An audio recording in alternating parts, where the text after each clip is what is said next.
अजित पवार आणि माझी गेल्या 3 महिन्यांपासून भेट झालेली नाहीये, तसंच ते आमच्या नेत्यांच्याही संपर्कात नाहीत। मात्र महाविकास आघाडीतील नेते जाणीवपूर्वक त्यांची बदनामी करतायत असा आरोप भाजपचे प्रदेशाध्यक्ष चंद्रशेखर बावनकुळे यांनी केलाय।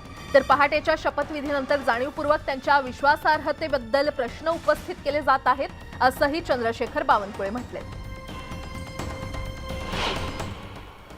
मला वाटतं की तुम्ही जो अर्थ काढता असा काही नाही आहे। सध्या जे काही वावळ्या उडताय त्या वावळ्यालाही अर्थ नाही आहे।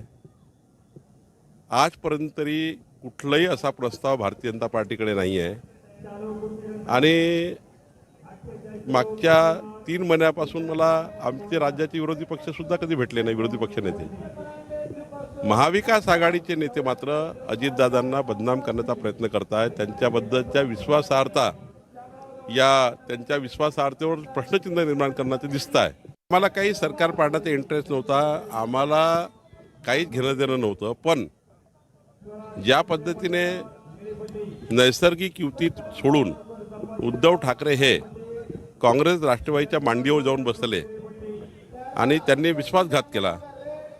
शेवटी जनतेने देवेंद्रजीला कौल दिला होता, त्यांच्या नेतृत्वाला मान्यता दिली होती, त्यांना मुख्यमंत्री म्हणून मान्यता दिली होती।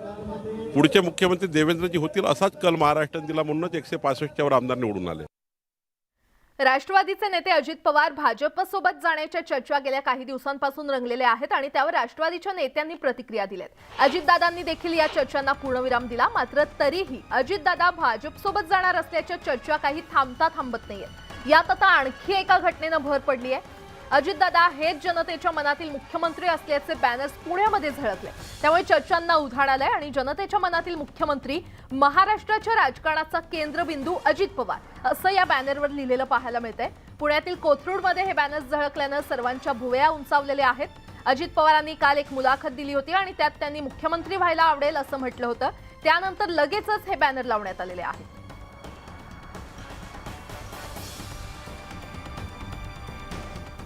खासदार संजय राऊत हे जळगाव जिल्हा दौऱ्यावर आहेत आणि संजय राऊत जळगावात दाखल होताच कार्यकर्त्यांनी ढोल ताशांच्या गजरात संजय राऊत यांचं स्वागत केलं।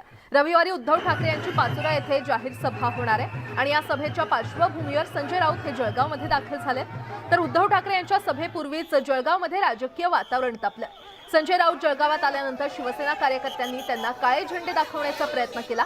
यावेळी पोलिसांनी या कार्यकर्त्यांना ताब्यात घेतलं आणि त्यामुळे शहरात तणावाचं वातावरण निर्माण झालं होतं।